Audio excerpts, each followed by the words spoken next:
हाँ जी, अस्सलाम वालेकुम शहज़ादे और शहज़ादियों। एप्पल ने ऑफिशियली तौर पे कुछ ही घंटों पहले आईपैड के नए वर्जन्स लॉन्च कर दिए हैं। मिल के वीडियो देखते हैं और उसके ऊपर जो भी बात करने वाली हुई वो करते हैं। चलिए शुरू करें।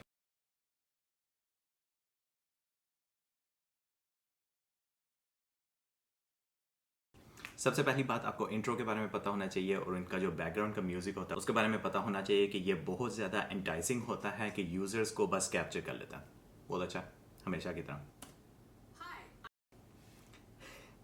सबसे पहली बात, मैं हमेशा ये सोचता हूँ कि एप्पल के जो भी रिप्रेजेंटेटिव होते हैं जो बात कर रहे होते हैं इस तरह के वक्फों वगैरह के अंदर, वो क्या रियल लाइफ में भी ऐसी बात कर रहे होते हैं? हाय, वेलकम टू द एनीवेज,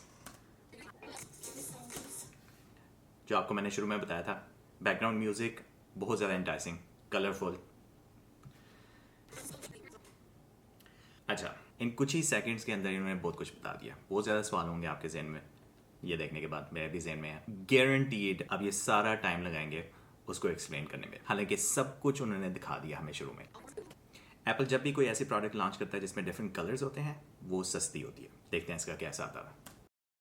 अगर आपको नहीं पता तो ये जितने भी माइक्रो जूम्ड इन शॉट्स हैं, ये एक ख़ास किस्म के लेंस से लिए जा रहे हैं। आपको नज़र आ रहा होगा। इसके बारे में ज़्यादा डिटेल में फिर कभी बात करेंगे। एनीवेज, ये वाला लेंस होता है इस्तेमाल इस तरह की शॉट्स के लिए। एक वक्त था जब एप्पल ने इस तरह के फैक्ट्स दिखाने शुरू कर दिए थे बगैर किसी भी किस्म की हेडिंग, यानी जो भी बार दिखा रहा था एप्पल उसके नीचे कोई हेडिंग नहीं थी, पॉइंट ऑफ रेफरेंस नहीं था। बस वो दिखा रहे थे कि इतना परसेंट बेटर है, वो ये नहीं दिखा रहे थे कि किस चीज से बेटर है। काफी ज्यादा उसके ऊपर क्रिटिसिज्म भी हुआ था। उसकी वजह से ये इन्होंने क्लियरली बताना शुरू कर दिया कि पिछले वर्जन की बजाय इस वाले वर्जन में इंप्रूवमेंट एक्सपेक्टेड अप टू 20% है। रियल लाइफ में शायद ना हो, और अगर हो भी जाती है तो कुछ ही महीनों के अंदर अंदर वो सब कुछ हिसाब बराबर हो जाना। बहुत बहुत अच्छी तरह स्टॉप किया उन्होंने कि वो नज़र आ रहा है कुत्ते की तस्वीर लेने लगे आईपैड के ऊपर 4K कैमरा, तस्वीरें और वीडियोस वगैरह लेने के लिए। देखते हैं, मैं नहीं ख्याल काम, देखते हैं। इन्होंने क्लियरली कहा है कि हमने वो चीज़ की है जो पहले कभी भी किसी भी आईपैड के अंदर नहीं। बाकी टैबलेट्स होंगे विंडोज़ वगैरह के, माइक्रोसॉफ्ट के, सैमसंग वगैरह के, जिसमें वाइड एंगल लेंस होगा फ्रंट कैमरा के लिए, लेकिन उन्होंने उसको तस्करा भी नहीं किया। अब जिनको नहीं पता वो ये समझेंगे कि ये पहले किसी भी टैबलेट के अंदर नहीं था। Best marketing strategy. ये पहले भी डिवाइसेस के अंदर था, कुछ नया नहीं है। एक और वजह, एक तरफ वो कह रहे हैं कि हम लोग इन्वायरमेंटल फ्रेंडली होना चाह रहे हैं और दूसरी तरफ ये एक्स्ट्रा एक्सेसरीज ऐड करके ख़रीदने में मजबूर करते हैं, और जहाँ पे एक बॉक्स में सब कुछ डाल सकते हैं वो 3-4 बॉक्सेस में डाल देते हैं। आईपैड के बारे में जो भी बातें करनी थी वो हो चुकी हैं। अब वो बात कीबोर्ड के ऊपर चली गई, एक्सेसरी के ऊपर चली गई, जिसकी ज़रूरत नहीं होगी शायद। गारंटीड इससे आधी से भी कम प्राइस में आपको अमेजोन से इसी तरह के कीबोर्ड, इसी तरह की फंक्शनैलिटी वाले मिल जाएंगे। ये आईपैड ख़रीदा हुआ है हम लोगों ने, उसके साथ हम लोगों ने कीबोर्ड भी लिया था, कभी भी इस्तेमाल नहीं किया। हाँ, एप्पल की पेंसिल जो है वो ड्राइंग वगैरह करने के लिए इस्तेमाल आती है, उसके ऊपर भी बात करेंगे अभी। दोबारा से आईपैड के बारे में कोई नई बात नहीं हो रही, सिर्फ सॉफ्टवेयर के बारे में बात हो रही है अब। ठीक है, ये आईफोन के अंदर भी होता है सॉफ्टवेयर। एप्लीकेशन के बारे में क्यों बात कर रहे हो? वो तो पहले हर एक किस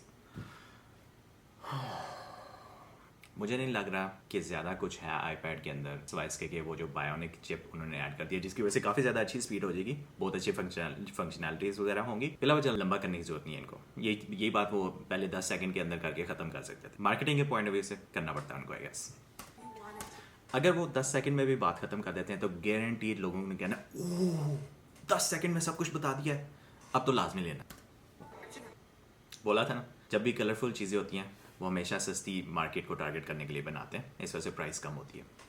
there is no other device of its kind.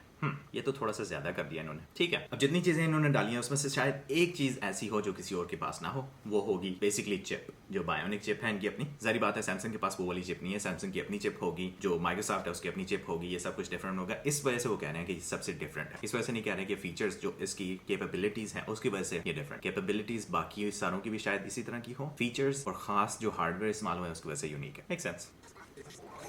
एक तो विजुअल, मेरा मैकबुक की आवाज़ आपको आ रही होगी। अगर आप लोगों को मैकबुक की आवाज़ आ रही है, कोई नहीं, आप भी मेरे साथ बैठे हुए हैं, वही कुछ फील कर रहे हैं जो मैं फील कर। माजरत, अगली दफ़ा के लिए इसको ठीक कर देंगे। अच्छा, मैं कह रहा था कि ये जो जो विजुअल्स होते हैं ना इनके, जब कोई ट्रेलर बनाया होता है उसमें डिफरेंट होते हैं, एक्चुअल रियल लाइफ में वो बिल्कुल डिफरेंट नजर आएंगे। इसमें उन्होंने खास बैकग्राउंड भी ब्लैक यूज किया हुआ है, लाइटिंग भी कंट्रोल की हुई है, सारा फोकस उसके ऊपर किया हुआ है, जिस कैमरे से वो शूट कर रहे हैं वो कंट्रोल किया जा सकता है, उसके ऊपर एडिटिंग भी की जा सकती है। रियल लाइफ में ऐसा कुछ भी नहीं दिखेगा आपको, तो ज्यादा वाव करने की जरूरत नहीं। M2 चिप जिस भी डिवाइस के अंदर होगी चुप करके ले लें, कोई मसला नहीं होगा आपको।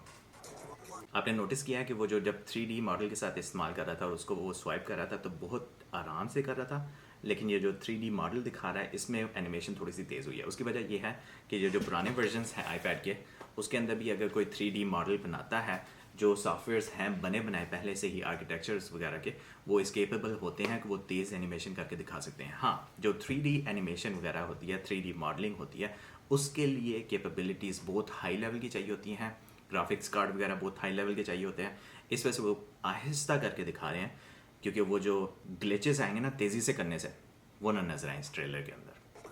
फोटोग्राफर्स पहले भी किसी और आईपैड के अंदर, आईफोन के अंदर भी बहुत स्पीड से एडिटिंग कर सकते हैं,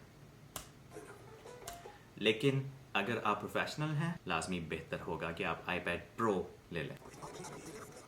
ओके, ऐसा कभी भी नहीं होगा कि एक प्रोफेशनल बंदा आईपैड को पकड़ के वीडियो बना रहा हो और उसने एक खास गिम्बल भी उसके साथ लिया। पहले तो ये जो गिम्बल है इसने कुछ भी स्टेबलाइज नहीं करना, जिस तरह ये पकड़ रहा है वो सिर्फ पकड़ने के लिए, उसके लिए उसको गिम्बल की अपनी जरूरत, सीधा आईपैड से पकड़ेगा, वही उसका रिजल्ट निकलना है। दूसरा, कभी भी कोई बंदा भी आपको आईपैड से वीडियो बनाता हुआ इस लेवल पे नज़र नहीं आएगा, जिसने वो फाइल्स भी आई थिंक शेयर करने का ये बात कर रहा है कि आप वीडियो बना के फ़ौरन से शेयर कर सकते हैं। नहीं करेगा कभी भी कोई आईपैड के साथ, क्योंकि अगर कोई करेगा तो उसकी बेइज्जती होगी, अनलेस कि वो शौकिया मारना चाह रहा हो और दिखा रहा हो कि स्पॉन्सर्ड वीडियो हो एप्पल वालों की तरफ से, तो फिर तो करेगा। जिस तरह ये ऑब्वियसली पेड है बंदा, इस वजह से वो करके दिखा रहा है। रियल लाइफ में आईपैड से वीडियो मैं नहीं ख्याल कि कोई प्रोफेशनल बनाएगा। हाँ, आईफोन मेक सेंस। कोई भी वीडियो एडिटर कभी भी इस्तेमाल नहीं करेगा एप्पल पेंसिल। हाँ, आर्टिस्ट हो गया, फोटोग्राफर हो गया, जिसने एडिटिंग करनी हो इंडिविजुअल पिक्सल्स वगैरह के अंदर जाके, फोटोशॉप वगैरह के अंदर, इलस्ट्रेटर के अंदर, हाँ वो इस्तेमाल कर सकते हैं। वीडियो प्रोडक्शन के अंदर जिसमें सिर्फ ड्रैग एंड ड्रॉप करना है, कट एंड क्रॉप करना है और उसके अंदर टेक्स्ट वगैरह ऐड करना है, एप्पल पेंसिल मेरा नहीं ख्याल। अगर आप लोगों में से कोई है प्रोफेशनल जो इस्तेमाल करता है एप्पल पेंसिल सिर्फ एडिटिंग करने के लिए वीडियोज़ की, लाजमी कॉमेंट छोड़िएगा। Animations on point always best presentation होती है एप्पल वालों की तरफ से। सैमसंग वालों ने ये काम किया था आज से पता नहीं 4-5 साल पहले। अपना जो स्टाइलिस था सैमसंग का, जिसके फ़ोन के साथ वो स्टाइलिस बेच रहे थे, फ़ोन के अंदर से स्टाइलिस निकलता था और वो स्क्रीन के ऊपर इसी तरह डिटेक्शन कर लेता था जैसे कि ये कर रहे हैं। दोबारा से दोहराऊंगा, एप्पल वाले पहले से ही बनी बनाई टेक्नोलॉजी को ऐसे परफेक्ट करके अपनी नई डिवाइसेस के अंदर डालते हैं कि जैसे कि वो पहले कभी भी नहीं बनी हुई, लेकिन हमें पता होता है कि पहले से ही बनी हुई है काफ़ी ज़्यादा डिवाइसेस के अंदर। एनीवेज, समझ जाए।